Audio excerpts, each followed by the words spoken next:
ప్రేమ కలిగిన మా ప్రియ పరలోకపు తండ్రి, నీ ఘనమైన పాదములకు వందనములు చెల్లిస్తూ ఉన్నాను. ఈ సమయంలో దేవా తండ్రి, ఇంతవరకు కొన్ని అంశముల కోసమే ప్రార్థన చేసి ఉన్నాము. ఆరోగ్యం ఉన్న వారికి ఆరోగ్యము దయచేయండి దేవా తండ్రి. పనుల భారం చేత ఇబ్బంది పడుచున్న వారికి విడుదల మీరు దయచేయండి. ఉద్యోగ సమస్యల్లోని, వ్యాపార సమస్యలో ఉన్న వారికి విడుదల దయచేయండి. ఆర్థిక సమస్యలో ఉన్న వారికి విడుదల దయచేయండి తండ్రి. వివాహముల కోసం ఎదురు చూస్తున్న వారికి దేవా తండ్రి, మీరే దేవా సగన కాలమందు వారి కార్యక్రమంలో, వారి యొక్క అన్ని విషయములో నీ సహాయం, నీ కాపుదల వారితో ఉంచి బలపరచండి. అలాగే నా తండ్రి దేవా, రుణాల బాధల చేత, ఆర్థిక సమస్యల చేత, అప్పుల బాధ చేత బాధపడుతున్న వారందరికీ కూడా విడుదలను, స్వేచ్ఛను అనుగ్రహించండి. రక్షణ లేని వారికి రక్షణ మీరు దయచేయండి. ఎలాగ దేవారిని రక్షణ కార్యక్రమం కోసం ఎదురు చూడాలో ప్రతి ఒక్కరికి మీరు నేర్పించి బలపరచుము. నీ సహాయం చేత నింపండి. నన్ను ఒక్కసారి మీరు జ్ఞాపకం చేసుకున్నాము తండ్రి. నా ప్రార్థన మీరు ఆలకించండి. ఎక్కడ దేవా నా దోషము, నా పాపం ఏలుబడి చేయనివ్వదు. కేవలము దేవా నీ సన్నిధిలో దేవా నీ మాటలే మేము వినగలుగుటకు, గ్రహించగలిగే హృదయం ప్రతి ఒక్కరికి మీరు దయచేయండి. దేవా, ప్రసవం కోసం ఎదురు చూస్తున్న బిడ్డలు కూడా అవసాన కాలమందు సులువైన ప్రసూతిని మీరు దయచేయండి. దేవా తండ్రి, ఇంకా గర్భము లేమితోటి, ఇంకా దేవా గుండ్రాలుగా ఉన్న వారికి దేవారి గర్భములు మీరు తెరవండి. దేవా తండ్రి, గృహములు కట్టుకుని చిన్నవారు కూడా త్వరగా గృహాలు కట్టుకోవడానికి నీ సహాయం, నీ కాపుదల దయచేసి బలపరిచి మీరే మహిమ ఘనత పది రాత్రికాల సమయంలో అనేకమైన అంశాల కోసం ప్రార్థన చేస్తున్నాము. మా ప్రార్థనకి మీరే జవాబు దయచేయమని మా ప్రభును రక్షకుడైన క్రీస్తు ద్వారా అడిగి వేడుకొనుచున్నాము పరమ తండ్రి, ఆమెన్. ఆరాధన గీతంలో 58వ పాట 2-3 వచనాలు పాడుకుందాం. ఆరాధన గీతంలో 58వ పాట 2-3 వచనాలు. 58వ పాట 2-3 వచనాలు. ప్రభు యేసు నా రక్షక, నొసగు కన్నులు నాకు నిరతమునే నిన్ను చూడా. ప్రభు యేసు నా రక్షక, నొసగు కన్నులు నాకు నిరతమునే నిన్ను. ఆల్ఫాయో నీవే, ఓమేగాయో నీవే. ఆల్ఫాయో నీవే, ఓమేగాయో నీవే. ప్రభు యేసు నా రక్షక, నొసగు కన్నులు నాకు నిరతమునే నిన్ను. లెక్కలేని మార్లు పడి పెంతనపై దిక్కులేని వాడని నైతిని.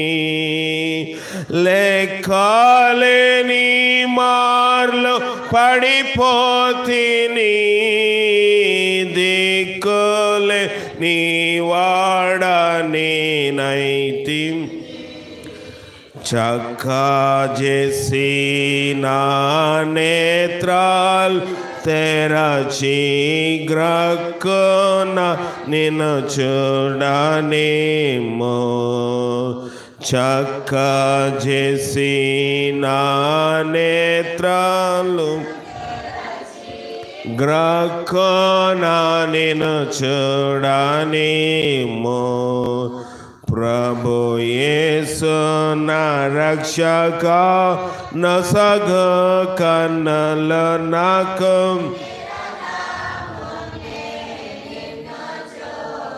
మూడవ వచనం. ఎరిగినే చెడిపోతిని, యేసుని గాయము రేపి. ఎరిగినే చెడిపోతిని, యేసుని గాయము రేపి మోసపోతి నేను దృష్టి తొలగితి దాసుడా నిన్ను చూడని మోసపోతి నేను దృష్టి తొలగితి దాసుడా నిన్ను చూడం ప్రభు యేసు నా రక్షక నసగు కన్నులు నాకు నిరతమునే ఆల్ఫాయు నీవే ఒమేగాయు నీవే ఆల్ఫాయు నీవే ఒమేగాయు ప్రభు యేసు నా రక్షక నసగు కన్నులు నాకు నిరతమునే నిన్ను చూడ. ప్రభు అయిన యేసుక్రీస్తునామమున మీ అందరికీ వందనాలు తెలియజేస్తూ ఉన్నాను. లైవ్లో వింటున్న వారు కూడా ప్రత్యేకమైన వందనాలు. మత్తయి రాసిన సువార్త 12వ అధ్యాయము.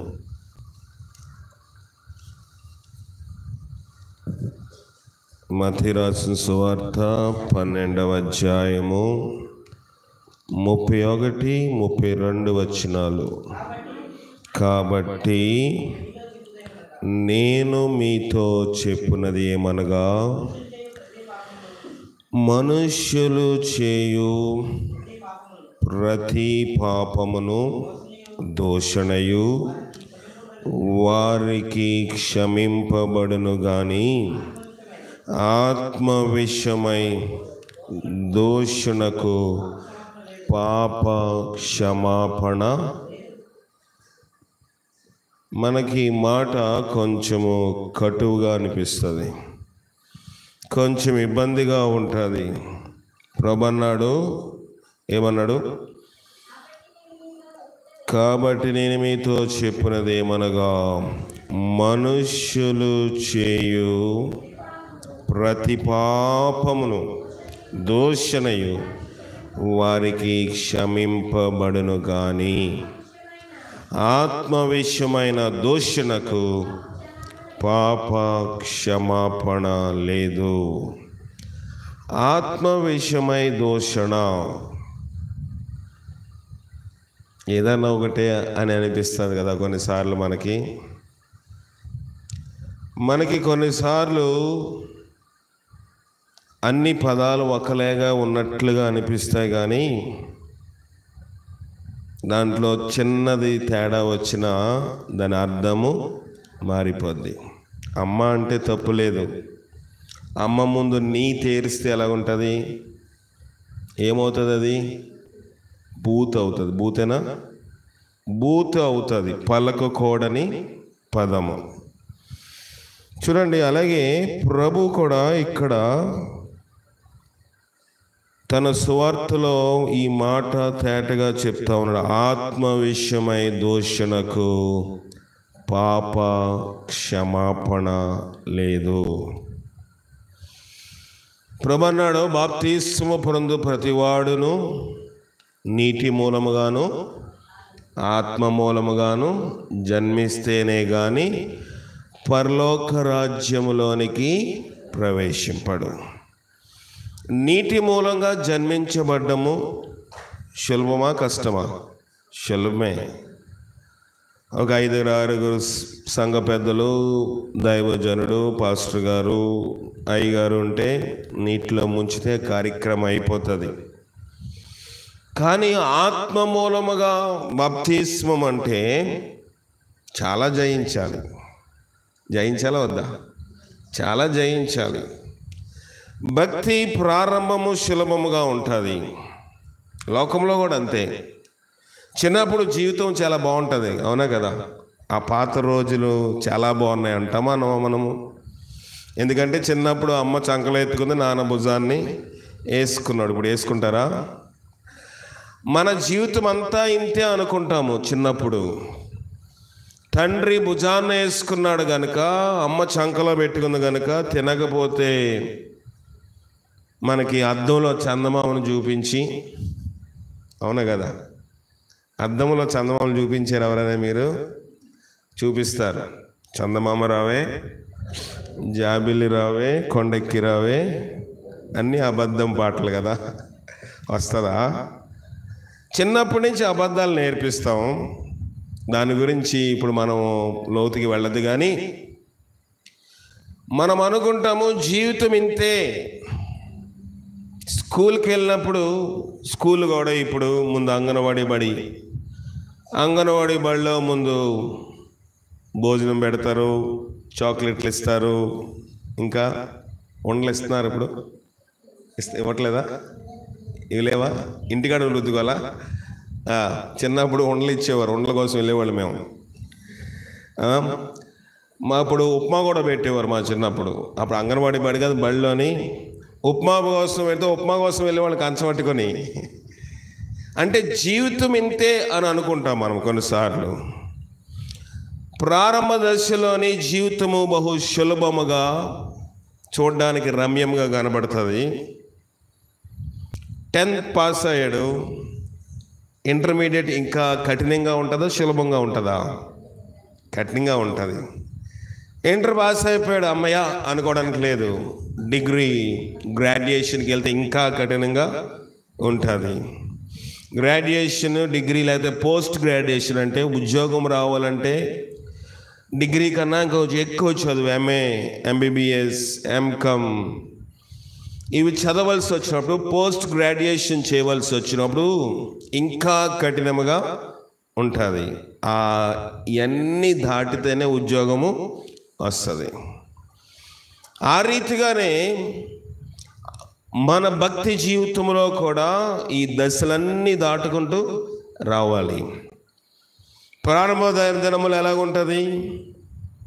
దైవజనులు కానివ్వండి, దేవుని నమ్ముకున్న వారు కానివ్వండి, రండి, దేవుని సన్నిధికి రండి. దేవుడు మీ కష్టాలు తీరుస్తాడు, మీ బాధలు పోతాయి, నిజమే. మీకు ఉద్యోగం వస్తుంది, నిజమే. మీకు వివాహములు అవుతాయి, నిజమే. మీకు ఆర్థిక సమస్యలు పోతాయి, నిజమే. ఇవన్నీ ఇచ్చిన తర్వాత దేవుడు అంటాడు, అవన్నీ శరీర సంబంధమైనవి, ఇప్పుడు ఆత్మ సంబంధముగా నీకంటూ ఒక గృహము నువ్వు కట్టుకోవాలి. నీకంటూ ఒక గృహము కట్టుకోవాలి. ఇక్కడున్న గృహములని అశాశ్వతమైనది. ఇక్కడున్న ఉద్యోగములు, ఇక్కడున్న పలుకుబడులు, లేకపోతే ఇక్కడున్న వ్యవసాయాలు ఇవన్నీ అశాశ్వతమైనది. శాశ్వతం. అందరు జాగ్రత్తగా వినాలి. మాచవరపాలెంలో ఎవరు వెనకత నిద్రపోతూ ఉన్నారు. శాశ్వతమైన ప్రేమతోటి మనము బాగా ముందుకు వెళ్ళాలి అంటే కఠినమైన పరీక్షలు ఎదుర్కొని తీరాలి. ప్రభు ఈ కఠినమైన పరీక్షలు చెప్తూ మార్కు రాసిన సువార్త 10వ అధ్యాయం 28, 29, 30, 31 ఒక మాట అన్నాడు. చూడండి. మార్కు రాసిన సువార్త 10వ అధ్యాయము 28వ అధ్యాయము 29వ అధ్యాయము 28, 29, 30, 31 వచనాలు. మార్కు 10 చదవండి. ఇదిగో మేము సమస్తమును విడిచిపెట్టి, ఎన్ని విడిచిపెట్టారంట? అన్నీ విడిచిపెట్టేశారంట పేతురు. సమస్తమునంటే ఒంటి మీద బట్టలతో, గుడ్డలతోటి వాళ్ళు బయలుదేరారు. అంతే, ఇంకేమీ లేదు వాళ్ళ దగ్గర. ఉన్నాయా? వలలు పక్కనెట్టేశారు. వలలు కొన్ని ₹1000 ఖరీదు ఉంటాయి, చాలా ఖరీదు ఉంటాయి వలలు. సముద్రంలో వేసే వలలు చాలా పెద్ద ఉంటాయి, ఖరీదు ఉంటాయి. ఆ ఓడలు, ఆ దోణులు, ఆ పడవలు కూడా చాలా లక్షలు విలువగా ఉంటాయి. పేతురు అంటున్నాడు, మేము సమస్తమును విడిచిపెట్టేసి నిన్ను వెంబడించితిమని. అందుకు ప్రభువారు ఇలాగన్నారు, నా నిమిత్తము, సువార్త నిమిత్తమును, అక్క చెల్లెండ్లైనను, పిల్లలైనను విడిచిన వాడు ఇప్పుడును పరమందును ఇహమందు హింసలతో పాటు నూరంతలుగా ఇండ్లను, అన్నదమ్ములను, అక్క చెల్లెండ్లను, పిల్లలను రాబోవు లోకమందు నిత్య జీవం పొందునని మీతో నిశ్చయముగా చెప్పుచున్నాను. మొదటి వారు అనేకులు, కడపటి వారు అగుదురు. కడపటి వారు మొదటి వారు. చాలా విస్తీకరించి ప్రభు రాశాడు. నా నిమిత్తము, రెండవది సువార్త నిమిత్తము. కొంతమంది అనుకోవచ్చు, ఇప్పుడు దేవుని సేవ చేసేవాళ్ళు అన్నీ విడిచిపెట్టేయాలని అనుకోమా? కొన్నిసార్లు అనుకుంటాం. దేవుని సేవలోకి వస్తే అన్నీ విడిచిపెట్టి రావాలి. అందుకే ప్రభు అన్నాడు, నా నిమిత్తమును సువార్త నిమిత్తము. సువార్త నిమిత్తం విడిచిపెట్టేది దైవజనులు. ఇప్పుడు దేవుని నిమిత్తం విడిచిపెట్టేది లోకమంతా కూడా. విడిచిపెడితే దేవుడు అంటున్నాడు, ఇక్కడ ఉంటుందంట, పరమందు కూడా ఉంటుందండి. ఇక్కడ భూమి ఉంటుంది, పరమందు భూమి ఉంటుంది. ఇక్కడ అక్క చెల్లెలు ఉంటారు, పరమందు అక్క చెల్లెలు ఉంటారు. ఇక్కడ అన్నదమ్ములు ఉంటారు, పరమందు అన్నదమ్ములు ఉంటారు. ఇక్కడ తల్లులు ఉంటారు, పరమందును ఉంటారు. పిల్లలను, భూమును రాబో లోకమందు నిత్య జీవం పొందునని మీతో నిశ్చయముగా చెప్పుచున్నాను. ఈ మాట అనేసి ఊరుకోలేదు ప్రభువారు. కింద అన్నాడు, అనేకులు మొదటివారు, కడపటి వారు అగుదురు. కడపటి వారు మొదటివారు. ఎందువల్ల అన్నాడు ఆ మాట అంటే, అందరము దేవుని సందుకు వస్తూ ఉన్నాము. చాలా కాలం నుంచి వస్తూ ఉన్నాను. నేనైతే నాకు ఇప్పుడు 44 సంవత్సరములు. ఈ 44 సంవత్సరములో నేను బాల్యకాలం నుంచి దేవుని కుటుంబంలో పెరిగిన వాడిని. ఇక్కడ పేతురు గురించి చెప్తూ అంటున్నాడు, మేము సమస్తమును విడిచిపెట్టేస్తాం. నేను ఎప్పుడు కూడా నాయన చెప్పేవారు సేవ చేయాలని, కానీ నాకు ఈ సేవ చేయాలి కానీ ఉద్యోగం చేసుకుంటూ, లేకపోతే అప్పుడప్పుడు కనబడి వెళ్ళిపోతే సరిపోద్దులే, ఎక్కడ ఉద్యోగం చేస్తే అక్కడ ఏదో ఒక పరిచయలోనే ఉపయోగపడితే బాగుంటుంది, లేకపోతే సంచేసుకుని తిరుగుతున్నాడు అంటారు అని ఒక ఆలోచన ఉండేది. నేను పుట్టకముందే, గర్భమందు రూపించబడకముందే, ప్రభా నువ్వు నా కుమారుని ఇస్తే నీ సేవ కోసము, నీ పరిచర్య కోసము కావాలి అని నేను ప్రార్థన చేస్తే, నా ఆలోచన, నా ఊహ, నా ఉద్దేశం ఏంటంటే ఉద్యోగం చేసుకుంటూ అలా కాలవ్యాపం చేసేయచ్చులే, లేకపోతే కొంత డబ్బు సంపాదించి కొంత నిల్వ చేసుకొని అంత సమృద్ధిగా ఉన్నప్పుడు సేవలోకి వస్తే ఎవరి మీద ఆనుకునే అవసరత ఉండదు అని నేను అనుకున్నాను. కానీ ప్రభు అన్నాడు, నా తలంపులు మీ తలంపులు నా తలంపులు వంటివి కాదు. దేవుని ఉద్దేశం వేరు. దేవుడు అంటున్నాడు ఇక్కడ, సమస్తమును విడిచిపెట్టాలి అంటే ఇప్పుడు అందరూ విడిచిపెట్టమని కాదు నేను చెప్పేది. దేవుని నిమిత్తం ఏదంటే అది విడిచిపెడితే దేవుడు ఇస్తాడు. ప్రభు అంటున్నాడు, మొదట నా నీతిని, నా రాజ్యమును వెదకండి, అప్పుడు సమస్తమును ఇస్తాను. ఇప్పుడు ఐగుప్తు దేశంలో ఉన్నాడు ఎవరు? యోసేపు కాదు, మోషే. విడిచిపెట్టాడా? విడిచిపెట్టలేదా? దేవుడు ఇవ్వలేదా? దేవుడు కొన్ని లక్షల మంది నడిపించడానికి ఏ విధముగా? ఆత్మ సంబంధమైన ఆహారం మోషే ద్వారానే వస్తుంది, శరీర సంబంధమైన ఆహారం కూడా మోషే ద్వారానే వస్తుంది. దేని మీద ఆనుకున్నాడు మోషే? ఫరో ఇంటి మీద ఆనుకోలేదు. నేను ఇంతకాలము మీ ఇంట్లో ఉన్నాను గనక, మీ దత్తపుత్రుడు గనక, దత్తపుత్రుడే కదా మోషే, దత్తపుత్రుడా కాదా? దత్తపుత్రుడే. ఎందుకంటే వాళ్ళ ఇంట్లో పుట్టినవాడు కాదు. తన యొక్క కుమార్తెకి, ఎవరు? ఫరో యొక్క కుమార్తె యొక్క భర్త అల్లుడు గారు చచ్చిపోయారు కనుక, అల్లుడు చచ్చిపోతే మళ్ళీ వివాహం చేసుకునే అర్హత ఆ రాణి గారికి లేదు కనుక, పిల్లలు పుట్టరు కనుక ఫరో యొక్క కుమార్తె మోషేని దత్త చేసుకుని పెంచుకుంది. ఇప్పుడు మీ దత్తపుత్రుని కనుక నాకు రావాల్సిన వాట నాకు ఇవ్వండి, నేను వేరే అయిపోతున్నాను అని అడిగాడా? అడగలేదు. అన్నీ విడిచిపెట్టి వెళ్ళిపోయాడు.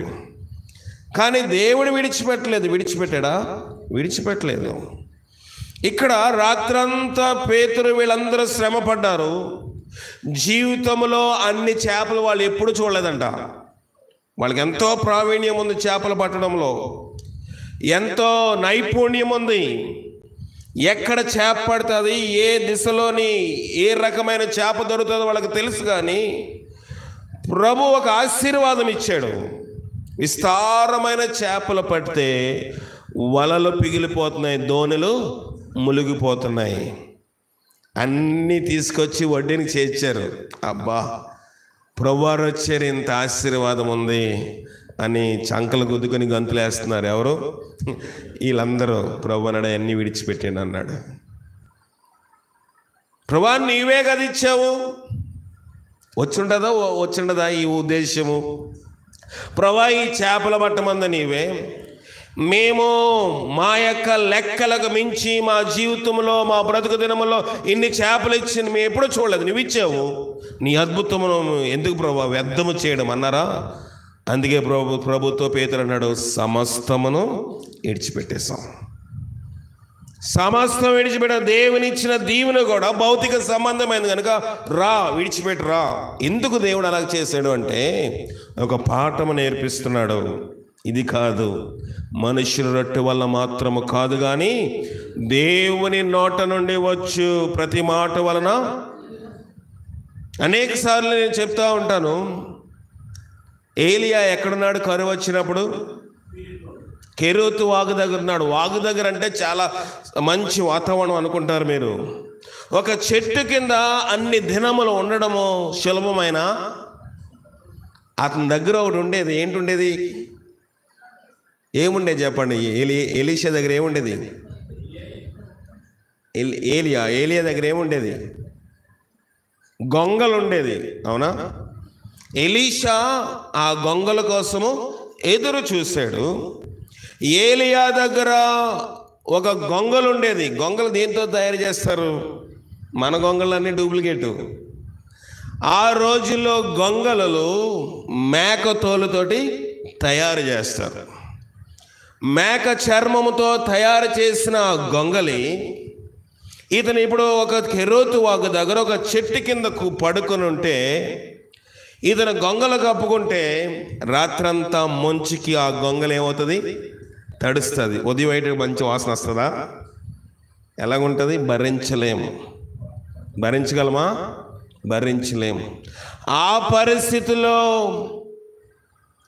ఏలియా కెరీతు వాగు దగ్గర దాగుండి ఎప్పుడు కాకి ఆహారము తీసుకొస్తుందని ఎదురు చూసినవాడు దేవుడు విడిచిపెట్టలేదు.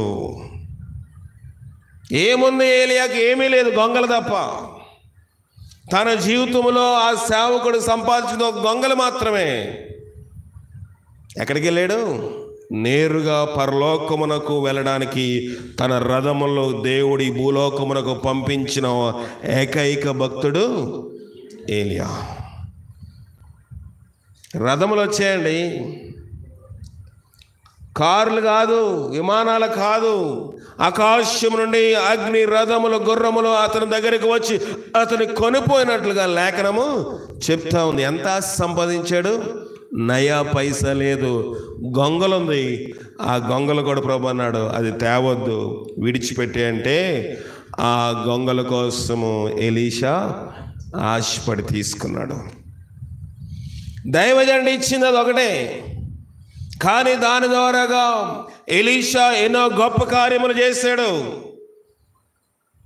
మనమైతే చిన్న కూర కోసం మనకున్న పట్టింపులన్నీ పక్కన పెట్టేస్తాం. ఆకలేసిందండి. బైబిల్లో భక్తులు ఉన్నారు, ఆకలి కోసము అన్నీ అమ్మేసుకున్నవాడు ఉన్నారా లేదా? ఆకలి కోసం అమ్మేసుకున్నవాడు మొదటి వాడు ఎవరు? యాషావా? యాషావు తండ్రి పేరు ఏం పేరు? యాషావు తండ్రి పేరు ఇస్సాకు. కూడా అమ్మేసుకున్నాడు. చూద్దాం ఇస్సాకు ఏం చేశాడు చూద్దాము. ఆదికాండము ఆదికాండము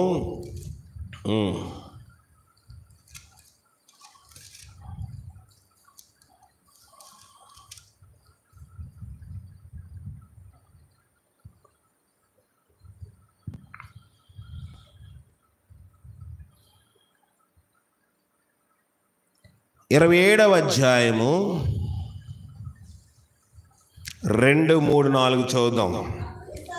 అప్పుడు ఇస్సాకు, ఇదిగో నేను వృద్ధుడను, నా మరణ దినము నాకు తెలియదు, కాబట్టి నీవు దయచేసి నీ ఆయుధములైన నీ అంబుల పొదిని నీ విల్లును తీసుకొని అడవికి వెళ్ళి నా కొరకు వేటాడి మాంసము తెమ్ము. నేను చావక మునుపు నిన్ను నేను ఆశీర్వదించినట్లు నాకిష్టమైన రుచిగల భోజన పదార్థములు సిద్ధపరిచి నేను తినటకై నా యొద్దకు తెమ్మని. ఎప్పుడంట?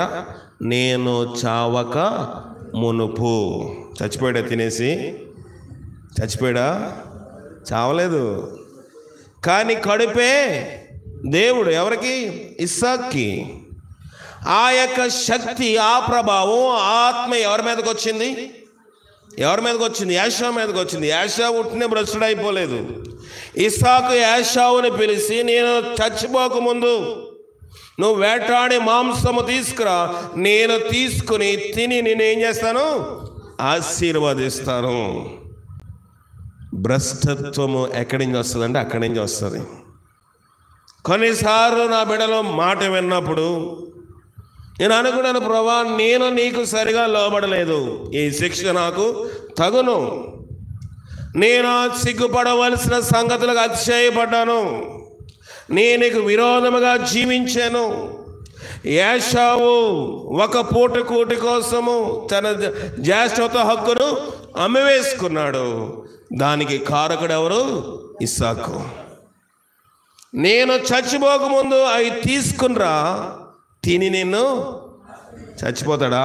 చావలేదు, బ్రతికే ఉన్నాడు. తిండి మీద వారుకున్న మైకము, వారుకున్న ఆశను బట్టి వారు దేవుని యొక్క సన్నిధిని, దేవుని యొక్క ఆత్మను పోగొట్టేసుకున్నారు. పరిశుద్ధాత్మను వారు ఏం చేశారు? దుఃఖపరిచారు. క్షమాపణ లేదు. నా నిమిత్తము సమస్తమును విడిచిపెట్టా అన్నాడు దేవుడు. మనం ఏం విడిచిపెట్టాం దేవుని కోసం? ఈ రాత్రి ప్రశ్న వేసుకుందాం. నేను కూడా మొదట ప్రభా, పౌలు అన్నాడు, నాకు ఏవేవి లాభకరమో అవన్నీ సమస్తం నీ కోసం ఎలాగ ఎంచుకున్నాను? పెంటగా ఎంచుకున్నాను. ఎప్పుడు చచ్చిపోతామో తెలీదు. దేవుడు బటన్ నొక్కాడంటే వెళ్ళి పడాలి. ఎక్కడ పడతామో మనకే తెలియదు. తెలుసా? మనకి పరలోకమో నరకమో మనకు తెలీదు. మన జీవితము, మన రహస్య జీవితము, మన ఆత్మీయ జీవితం ఎలాగుందో తెలీదు. నేను కూడా చాలా కాలం ఈ లోకం కోసము ప్రయాసపడిన వాడిని, ఈ లోకంలో సౌఖ్యముగా ఉండాలని ఆశపడిన వాడిని. నేను రక్త మాంసములో ఉన్నాను గనక, నేను శరీరంలో ఉన్నాను గనక అనేకమైన దెబ్బలు, అనేకమైన ఒడిదిడుకులు, అనేకమైన తప్పుటడుగులు వేసి వేసి వేసి వేసారిపోయి ప్రభున్నాడు, నువ్వు ఎన్ని అడుగులేసినా నా దగ్గరికి రాక తప్పదు. దేవుడు తీసుకొచ్చాడు. దీనికి డేట్ ఎవరైనా ఫిక్స్ చేశారా? నాకెవరైనా ప్రమాణం స్వీకారం చేయాలి బాబు, పలానా రోజు నిన్ను ఈ సేవ మీద అభిషేకించాలని ఎవరైనా ఏర్పాటు చేశారా? చేయలేదు. దేవుని ఏర్పాటు ఎలాగుంటుంది ఎవరికి తెలీదు. నా నిమిత్తము, సువార్త నిమిత్తము అందరినీ విడిచిపెడితే ఇస్తాను. విడిచిపెట్టిన వారిని నేనేం చేస్తాను? విడిచిపెట్టిన వారిని దూరం చేశాను. ఇక్కడ ఇస్తాను, పరలోకమందు కూడా ఇస్తాను. మొదట కష్టంగా ఉంటుంది, మొదట ఇబ్బందిగా ఉంటుంది, మొదట కొంచెం జీర్ణించుకోవడానికి చాలా ఆయాస్కరంగా ఉంటుంది. కానీ తుదకు గొప్ప దీవెన పొందుతారు. అనేకులు అలాగ విడిచిపెట్టకపోవడం వల్ల ఎన్నో కష్టాలు చూశారు. కనుక పరిశుద్ధాత్మ వాళ్ళు ఏం చేశారంట? దుఃఖపరిచారు. లోక 12:10 చూద్దాం. లోక 12వ అధ్యాయం 10వ వచనము. లోక 12 త్వరగా చదవాలి. మనుష్య కుమారుని మీద ఒక మాట పలుకువానికి పాప క్షమాపణ కలుగును గాని పరిశుద్ధాత్మను దూషించు వారికి క్షమాపణ లేదు. క్షమాపణ లేదు. మార్కు 3:29 కూడా దాని గురించి ఇంకొక మాట. మార్కు 3:29. మార్కు 3:29.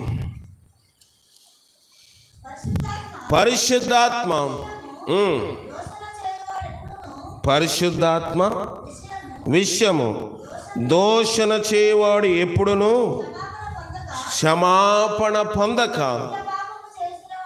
ఎలాంటి పాపం అంట? నిత్యము పాపము చేసిన వాడై మీతో నిశ్చయముగా చెప్పుచున్నాను. పరిశుద్ధాత్మ. పోయిన ఆదివారం చెప్పుకున్నాం కదా పరిశుద్ధాత్మ కోసము. పరిశుద్ధాత్మ ఎప్పుడు నింపబడతామంటే మనలో ఉన్న పాపము ఖాళీ అయిపోతే మన దేవుడు ఏం చేస్తాడు? పరిశుద్ధాత్మ చేత నింపుతాడు. కానీ పరిశుద్ధాత్మను దూషించకూడదు. మేమెప్పుడు దూషించామండి అని అనుకోవచ్చు మనం కదా. ఒక లాయర్, మా నాయన ఒక కథ చెప్పేవారు. ఒక లాయర్ అంట, ఇద్దరు లాయర్లు వచ్చి కోర్టులోని అటుపక్కన ఇటుపక్కన నిలబడ్డారు. ఒక లాయరు చెప్తా ఉన్నాడు, ఆయన చెప్పేది చాలా న్యాయంగా ఉంది. ఇటుపక్కన ఉన్న లాయర్ చెప్తున్నాడు, ఆయన చెప్పేది ఏమీ కూడా న్యాయం లేదు. ఏ సపోర్టింగ్ డాక్యుమెంట్స్, ఏ రుజువులు ఆయన దగ్గర లేవు. ఈయన చెప్పేదంతా న్యాయంగా ఉంది. కానీ జడ్జి గారు, న్యాయాధిపతి ఆ కోర్టు యొక్క హాల్లో కూర్చుని న్యాయం చెప్పేవాడు మాట ఒకటి కూడా వింటలేదు, అన్యాయం చెప్పేవాడు మాటే వింటున్నాడంట. కోర్టు వారందరికీ ఆశ్చర్యంగా ఉంది. ఈయన చెప్తున్నాడు, అయ్యా ఈ యొక్క ఆధారం నా దగ్గర ఉంది, ఈ యొక్క ఆధారం నా దగ్గర ఉంది, ఈ రుజువు నా దగ్గర ఉంది, అన్నీ ఉన్నాయి. కానీ న్యాయాధిపతి ఆయన మాట వింటలేదు. అన్యాయస్తుడు ఒకడున్నాడు, వాడు నిలబడి ఆయన చెప్తా ఉంటే న్యాయాధిపతి అన్ని రికార్డ్స్లోని జబేదార్తో బంట్రోస్ తోటి కోర్టు యొక్క పుటలోని రాయిస్తూ ఉన్నాడు. కోర్టు జడ్జిమెంట్ అయిపోతూ ఉంది. ఇప్పుడు ఈ లాయర్ అప్పీల్కి వచ్చాడు. అయ్యా నేను ఎన్ని న్యాయమైన కారణాలు చెప్తే ఒక్కటి కూడా మీరు పరిగణలో తీసుకోలేదు, ఎందువలన అని అడిగితే ఆయన జడ్జిగా నిలబడినాడంట, నీ కాలర్ సరిగా లేదు. నీవు అప్పీల్ చేసినప్పుడు ప్లీడర్గా, ఒక వకీలుగా నువ్వు అప్పీల్ చేసినప్పుడు నీ వస్త్రము సరిగా ఉండాలి. నీ వస్త్రము సరిగా లేదు కనుక నీవు సాక్షాత్తు పీఠం మీద కూర్చున్న న్యాయాధిపతిని వక్రీకరిస్తున్నట్టు నీ వస్త్రము. అందుకే నేను దాన్ని పరిగణలోనికి తీసుకోలేదు. ఒక న్యాయాధిపతి కోర్టులోని ఒక ప్లీడరు న్యాయాధిపతికి ఎలాగ ప్రవర్తించాలో తెలియకపోతే న్యాయమున్న న్యాయాధిపతి దాన్ని అంగీకరించలేదు. అలాంటప్పుడు దేవుడు అంగీకరిస్తాడా? దేవుడు సర్వభూమికి రాజు అయి ఉన్నాడు. రమ్యముగా కీర్తనలు పాడండి. ఒక న్యాయాధిపతి ఒక డిస్ట్రిక్ట్కి, ఒక మెజిస్ట్రేట్కి, లేకపోతే ఒక రాష్ట్రానికి, ఒక దేశానికి మాత్రమే. మన న్యాయాధిపతి సర్వభూమికి రాజై ఉన్నాడు. చిన్నదే బుద్ధిహీనత. ఒక కాలర్ పెట్టుకోకపోవడం వల్ల అతను కోర్టులో ఉన్న జడ్జి గారిని, న్యాయాధిపతిని వక్రీకరిస్తున్నట్లుగా చట్టము తెలియజేస్తుంది కనుక న్యాయాధిపతి అతని పరిగణలోకి తీసుకోలేదు. ప్రభు కూడా అన్నాడు అదే మాట, కొంచెము బుద్ధిహీనత త్రాసులో ఉంచితే జ్ఞానమును ఘనతను తేలగొట్టేస్తుంది. కొంచెమే అనుకుంటాం, కొంచెమే అనుకుంటాం. అందుకే అనేకులు మొదటి వారు కడపటి వారు అయిపోతున్నారంట, కడపటి వారు మొదటి వారు అయిపోతూ ఉన్నారు. కొంచెమే అనుకుంటాం. ఈ కొంచెము బుద్ధిహీనత వల్ల పరిశుద్ధాత్మను మనం దూషిస్తూ ఉన్నాం. నీ క్రియలు నా క్రియల వల్ల. ఇంతకుముందు దేవుని తెలియకముందు ఏం చేసినా అది పరిగణలోనికి రాదు. వస్తుందా? తెలియక ప్రభు సిరిలో మొదటి మాట ఏంటి? తండ్రి, వీరేమి చేయుచున్నారో వీరు ఎరుగరు గనక క్షమించము. తెలియదు గనక క్షమాపణ, తెలిస్తే క్షమాపణ లేదు. చూడండి, ఒక మైనారిటీ తీరం అంటే ఒక 18 సంవత్సరం లోపు ఎవరైనా నేరం చేశారనుకోండి, వాళ్ళకి పెద్ద కఠినమైన శిక్ష ఉంటుందా? ఉండదు. 18 సంవత్సరాలు నిండిపోతే కఠినమైన శిక్షకు వాళ్ళ పాత్రలు అవుతారు. 18 సంవత్సరాల లోపు ఎంత పెద్ద నేరము చేసినా, ఆఖరికి హత్య చేసినా, రేప్ చేసినా, దొంగతనం చేసినా, ఏ రకమైన భయంకరమైన క్షమించరాని నేరం చేసినా వాడిని గద్దించి కొన్ని దెబ్బలు కొట్టి విడిచిపెట్టేస్తారు. కానీ ఒక వయసు వచ్చిన తర్వాత, 18 సంవత్సరాల వయసు వచ్చిన తర్వాత ఆ ప్రతి మనిషిని ఏం చేస్తారు? చట్టము తన పని అది చేసుకుంటూ వెళ్ళిపోతూ ఉంటుంది. బైబిల్ కూడా అంతే. బైబిల్ కూడా ఇది న్యాయాధిపతుల గ్రంథం. ఇందులో ఉందంటే న్యాయము తీర్చడానికి ఆయన సింహాసనం మీద ఉన్నాడు. నేను అస్సలు తప్పించుకోలేను, నాకు డబుల్ ఉంటుందంట. బైబిల్లో ఉంది కదా, మీలో అనేకులు బోధకులు అయి ఉండకూడదు, ఎందుకంటే మీకు మరి ఎక్కువ తీర్పు ఉంటుంది. మీకైనా దేవుడు ఏదైనా కొంచెం మినహాయింపు ఇస్తాడేమో కానీ బోధకులకు మినహాయింపు లేదు, ఎక్కువ తీర్పు ఉంటుంది. కనుక ప్రియమైన దేవుని సంగమా, ప్రభు మాట ఏమి సెలవిస్తుందంటే, మీరు పరిశుద్ధాత్మను దూషిస్తున్నారంటే మీరు రక్షించబడిన తర్వాత, మారు మనసు పొందిన తర్వాత, వాక్యము తెలిసిన తర్వాత మీరు మళ్ళీ ఆ పాపము చేయకూడదు. హెబ్రీయులకు రాసిన పత్రిక 6వ అధ్యాయము, హెబ్రీయులకు రాసిన పత్రిక 6వ అధ్యాయము 4, 5, 6 వచనాలు. 4, 5, 6 వచనాలు. ఒకసారి వెలిగించబడి పరలోక సంబంధమైన వరమును రుచి చూచిన తర్వాత పరిశుద్ధాత్మలో పాలివారై దేవుని దివ్యవాక్కును రాబో యుగ సంబంధమైన శక్తుల ప్రభావమును అనుభవించిన తర్వాత తప్పిపోయిన వారు తమ విషయములో దేవుని కుమారుని మరలా సిలువేచి బాహ్యాటముగా ఆయన అవమానపరుచుచున్నారు గనుక మారు మనస్సు పొందినట్లు అటు వారిని మళ్ళా నూతన పరచుట అసాధ్యం. పునాది పాడైపోయిందంట. నీతిమంతులు ఏమి చేయగలరు? చేయలేము. పునాది పాడైపోతే బిల్డింగ్ అంతా తీసేలా వద్దా? తీసేయాలి. గోడలు బాగానే ఉన్నాయండి, పైన రేకు బాగానే ఉంది, మిద్దె స్లాబ్ కూడా బాగానే ఉంది, కింద పునాది పాడైపోతే ఏం పర్లేదులేండి అంటే కుదురుతుందా? పునాది పాడైపోతే బయట ఇన్ఫ్రాస్ట్రక్చర్ ఎంత అందంగా ఉన్నా అది నిలబడడానికి దానికి శక్తి ఉండదు.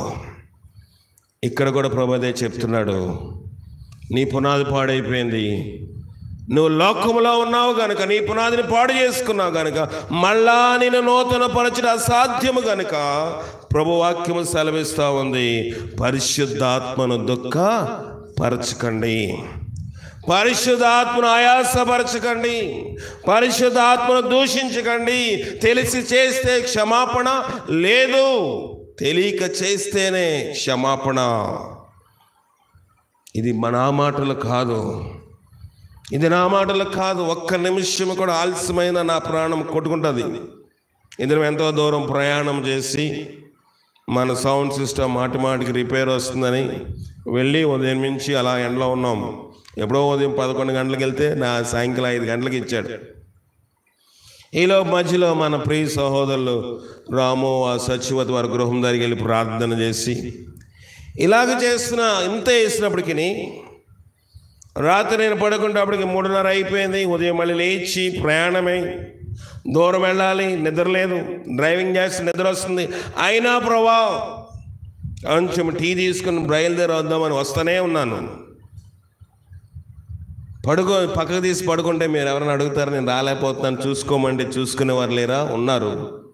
కానీ నేను దేవుని సన్నిధిలో నేను కనబడాలి. ఇది నా ఉద్యోగము కాదు. ఉద్యోగానికైతే సెలవు సీటు పెడితే లీవ్ ఇస్తారు, కానీ దేవుని దగ్గర సెలవు సీటు ఉంటుందా? ఆదివారం సెలవు పెడితే ఊరుకుంటాడు దేవుడు? చెప్పండి, ఊరుకుంటాడా? ఇది నా దినమయ్యా. సంఘంకి వచ్చేవారే సెలవు పెట్టకూడదు. నువ్వెలా సెలవు పెడతావు? నీ సెలవు ఎప్పుడంటే నరులారా తిరిగి రండి అని సెలవు అయిపోయిన తర్వాత నీకు సెలవు. అంటే నువ్వు చచ్చిపోయేవారు నీకు సెలవు లేదు అని దేవుడు చెప్తాడు నాకు.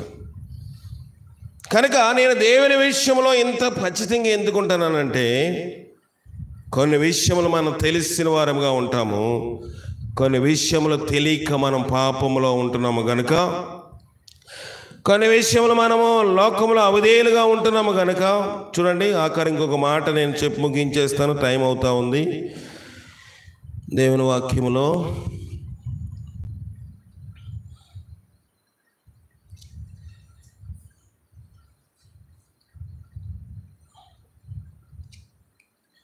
మొదటి తిమోతి 1వ అధ్యాయము 13వ వచనము. మొదటి తిమోతి 1వ అధ్యాయం 13వ వచనము.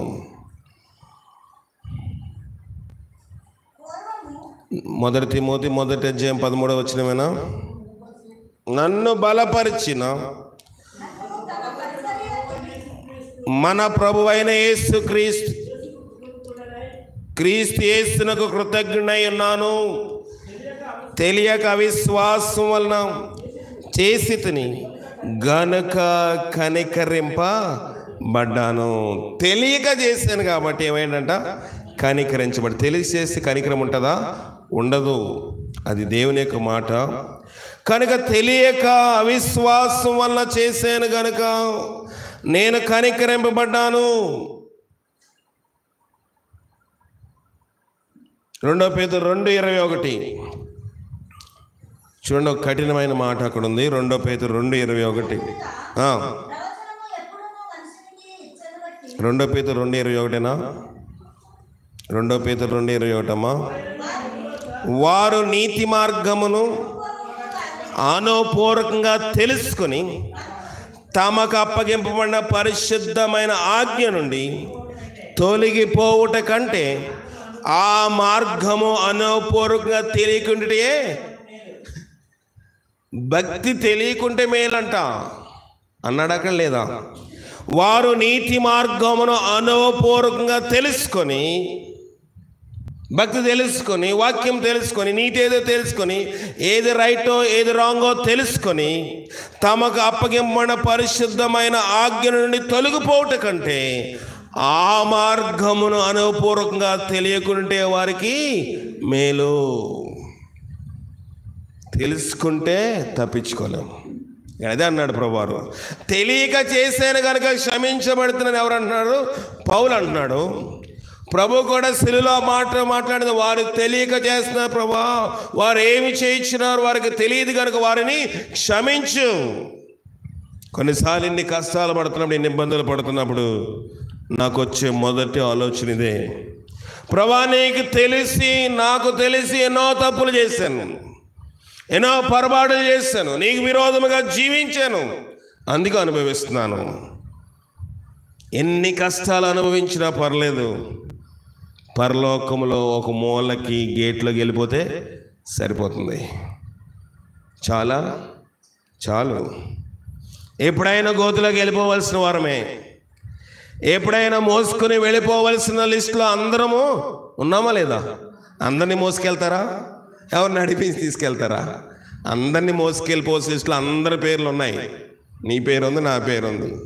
ఏదో ఒక రోజు వెళ్ళిపోవలసిన వారమే కనుక ఈ లోకంలో బ్రతికినంత కాలము ఇది చేద్దాం అది చేద్దాం మంచిదే, చేసుకోవద్దని ప్రభు చెప్పలేదు. దేవుడు నరులకి భూమిని ఇచ్చాడు అని బైబిల్ చెప్తా ఉంది. కానీ అది శ్వాసగా, అది ప్రాణంగా బ్రతకొద్దని బైబిల్ చెప్తా ఉంది. ఇక్కడ ఏదైనా దేవుని వాక్యం అనుభవపూర్వకంగా తెలుసుకొని దాన్ని పాటించకపోతే శ్రమ అంట. మేలైనది, ఆఖరిగా మేలైనది యాకోబు 4:17 వచనము. యాకోబు 4:17. యాకోబు 4:17. కాబట్టి మేలైనది చేయనెరిగి అలాగు చేయని వారికి పుణ్యము కలుగును. ఏముందండి? పాపం వస్తుందంట. పాపం ఏదో దొంగతనం చేస్తే కాదు, ఏదో నరహత్య చేస్తే కాదు, ఏదో వ్యభిచారం చేస్తే కాదు. ఇవన్నీ పాపములు. దేవుడు మనము బాప్తిస్మము ద్వారా క్షమాపణ పొందే మంచిదే. ఇప్పుడు భక్తి తెలిసిన మనందరం ఏం చేయాలో మనకి వాక్యము తేటగా బోధించబడతా ఉంది. అందుకే పౌలు అన్నాడు, మమ్ములను మీ హృదయములో చేర్చుకొనండి. దైవజనుని హృదయంలో చేర్చుకుంటే, దైవజనుని నీ హృదయపూర్వకంగా ప్రేమించగలిగితే, దైవజనుడు ఏ గీత గీస్తే ఆ గీత దాటి వెళ్ళలేము. వెళ్ళగలమా? వెళ్ళలేము. నేను బైబిల్ కాలేజీలో ఉన్నప్పుడు జోగారు చెప్పేవారు, 15 రోజులకు ఒకసారి నువ్వు మెడ్రాస్ రావాలి.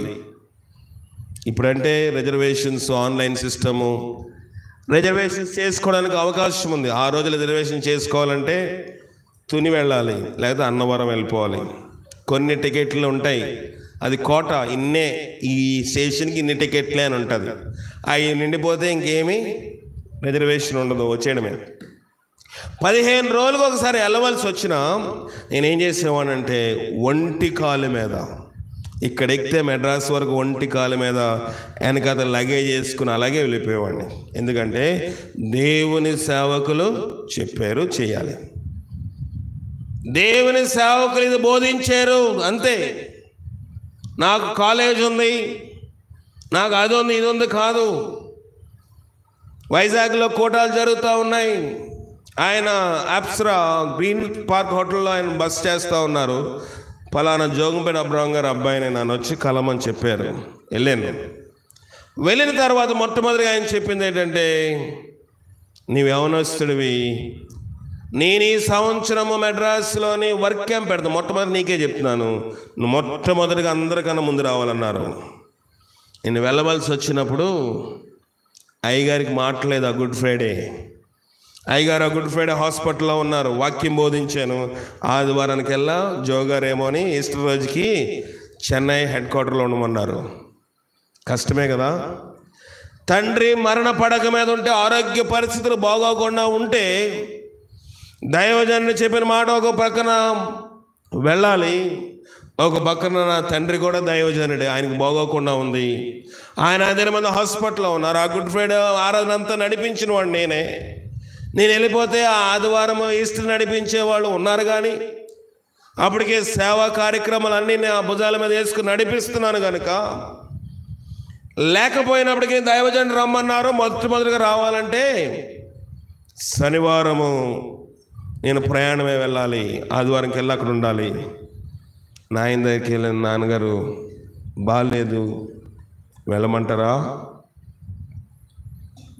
జోగారు ఏం చెప్పారు? రమ్మన్నారు కదా, నా ఆరోగ్యం ముఖ్యం కాదు, నువ్వు నాకేమి, నా ఆరోగ్యం నువ్వు బాగు చేయలేవు, దేవుని సేవకుని చెప్పిన మాట నువ్వు తూచా తప్పకుండా పాటించాలి, వెళ్ళు అన్నారు. ఒక పక్కన ఆయనకు మాట స్పష్టంగా రావట్లేదు, ఒక పక్కన కాలు ఈడుస్తూ ఉన్నారు. పడక మీద ఉండి చెప్తే నేను అలాగే కన్నీళ్ళు విడిచి వెళ్ళిపోయాను. మళ్ళీ నేను 15 రోజులకు వచ్చేసరికి దేవుడు ఆయన ఆరోగ్యవంతులుగా చేశాడు. నేను బ్రతికించగలనా? బ్రతికించలేను. దేవుని కోసము సమస్తమును విడిచిపెట్టమంటే అది. మరణ పడక మీద ఉన్నప్పటికీ, తండ్రి చచ్చిపోయే పరిస్థితిలో ఉన్నప్పటికీ దైవజనుడు గీత గీసాడంటే ఆ గీత దాటకపోవడమే. అందుకే యెషయా అంటున్నాడు, యెషయా ఒక మాట అంటున్నాడు, దేవునికి భయపడి నా సేవకుని యొక్క మాట వినువారు. దేవునికి భయపడితే దేవుని సేవకుని మాట వింటాం, అంతే. ఇంకెందులో ఏమీ లేదు, వేరే ఆప్షన్ లేదు. అందుకే పౌలు అంటున్నాడు, హృదయంలో చేర్చుకోమంటున్నాడు. ప్రియమైన దేవుని సంగమం, నా మాట వినాలని కాదు, నా యొక్క నేను చెప్పే ప్రసంగం వినమని కాదు, నేను చెప్పే మాటలు వినమని కాదు, నేను బోధిస్తున్న మాటలు దేవుని మాటలు కనుక అవి మీకు వింటే మీకు ఎంతో మేలు. మేలు మీకు కలగాలంటే దేవుని సేవకుడు దేవుని ద్వారాగా పొందిన మాటలు మీతో చెప్పినప్పుడు దానికి లోబడాలి, విని అంగీకరించాలి. విని అంగీకరించకపోతే శ్రమలు ఎన్నో మనం చూస్తున్నాం. నేను కూడా అనేకమైన పర్యాయములు దేవుని యొక్క సేవకులు మాట సరిగా వినలేదు. నేను చేయవలసిన రీతిగా దేవుని పరీక్షలో లేను. దేవుని యొక్క సేవను, దేవుని యొక్క పరీక్ష నిర్లక్ష్యం చేసిన వాడిని. ఈ శ్రమలకు కారణము నా పాపమే. లోకంలో ఎన్నో ప్రయత్నములు చేయొచ్చు, కానీ ఆ ప్రయత్నం వల్ల ఈ కార్యక్రమములు సఫలము కావటం లేదంటే ఆ శ్రమను తీసుకొచ్చిన వాడు దేవుడు. ఆ బాధ నాకు పెట్టినవాడు దేవుడు. ఈ ప్రార్థన సరిపోవట్లేదు, ఈ అంగలార్పు సరిపోవట్లేదు, ఈ పశ్చాత్తాపం సరిపోవట్లేదు.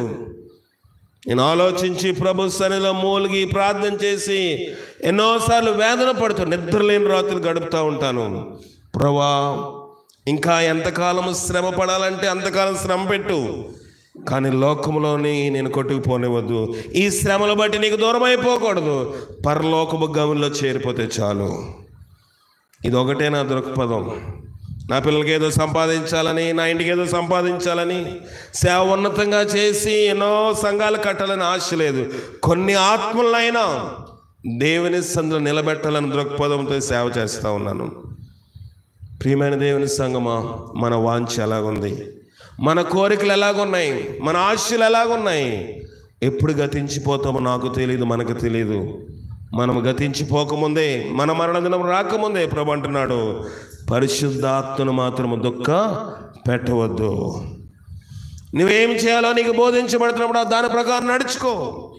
నీ ప్రవక్తల్లో చర్చిలో కానివ్వండి, ఇంటి దగ్గర కానివ్వండి, బంధువుల దగ్గరికి వెళ్ళినప్పుడు కానివ్వండి, ఎక్కడైనా కానివ్వండి, నీ ప్రవక్తన అంతటి మీద ఆయన అధికారమునకు ఒప్పుకోవాలి. ఒప్పుకొని మేలు పొందినట్లుగా పరిశుద్ధాత్మ శక్తి మనకు సహాయం చేసి కాపాడుగా ప్రార్థన చేసుకుందాం. జీవగల దేవా, నీ ఘనమైన పాదాలకు వందనములు. నీ సహాయం మాకు దయచేయండి తండ్రి. నీ ఆత్మీయ మేలు చేతనని మమ్మల్ని నింపండి. ఏమి చేయాలో దేవా మాకు బోధించబడతా ఉంది, నాకు బోధించబడింది ప్రభా. బాల్యకాలం వాక్యం విన్నాను, కానీ వాక్య ప్రకారం నడుచుకున్న స్థితిలో నేను లేను కనుక నేడు దినమంది అనేకమైన కష్టములు, ఇబ్బందులు పడుతూ ఉన్నాను. నన్ను క్షమించుము తండ్రి. నీ ఆత్మ నాకు మాకు మీరు దయచేయండి. అనేక మంది ప్రార్థన సహాయం కోరుతూ ఉన్నారు. లైవ్లో అనేక మంది వాక్యం వింటూ ఉన్నారు. వారికి కొన్ని సహాయం, నీ కాపుదలు వెళ్ళనివ్వండి ప్రభా. నీ దయారసం చేత వారిని నింపండి. నా దోషము, నా పాపం మీరు క్షమించండి ప్రభా తండ్రి. దేవా తండ్రి, దేవా చిట్టి బాబుని జ్ఞాపకం చేసుకోనము తండ్రి. అలాగే నీలరత్నం గారిని, అనితని జ్ఞాపకం చేసుకోనము. జాన్ సుకుమార్ గారు తిరుపతి నుంచి మాకు ప్రార్థన సహాయం మాటి మాటికి కోరుతూ ఉన్నారు. వారి గృహంలో కావాల్సిన దీవుల ఆశీర్వాదాలు మీరు దయచేయండి. మా ప్రియులందరినీ జ్ఞాపకం చేసుకున్నాం. రేపు ప్రభు దినం సకాలం మీరు రాగలట కృప దయచేయండి. ఎక్కడ ప్రభా తండ్రి ఈ లోకమే పితృత్వం మీద ఏలుబడి చేయనివ్వదు. ఎండవాతం కూడా ఎక్కువగా ఉన్నది. ఎవరి ఎండవాతానికి నశించిపోకుండా నీ శక్తి నాకు మాకు దయచేసి బలపరచండి. దేవాన్ని కనికమగల ఆత్మ చేత నన్ను మమ్మల్ని నింపి మీరే మహిమ ఘనత పొందమని మా ప్రభువును రక్షకుడైన క్రీస్తు ద్వారా అడిగి వేడుకొనిచున్నాం పరమ తండ్రి. ఆమేన్. మన పరమ తండ్రి అయిన దేవుని యొక్క ప్రేమ, కుమారుడైన యేసుక్రీస్తు వారి యొక్క కృప, పరిశుద్ధాత్మికమైన సహవాసము, పరిశుద్ధాత్మను దుఃఖపరిచి మనం ఎవరమును శాపగ్రస్తులు కాకుండా దేవుని సంతోషపరిచి ఆయన దీవెనలు పొందినట్లుగా మనందరికీ ఆయన కృప తోడైండి నడిపించి కాపాడునుగాక. ఆమెన్. అందరికీ వందనాలు. సెలవు తీసుకుందాం.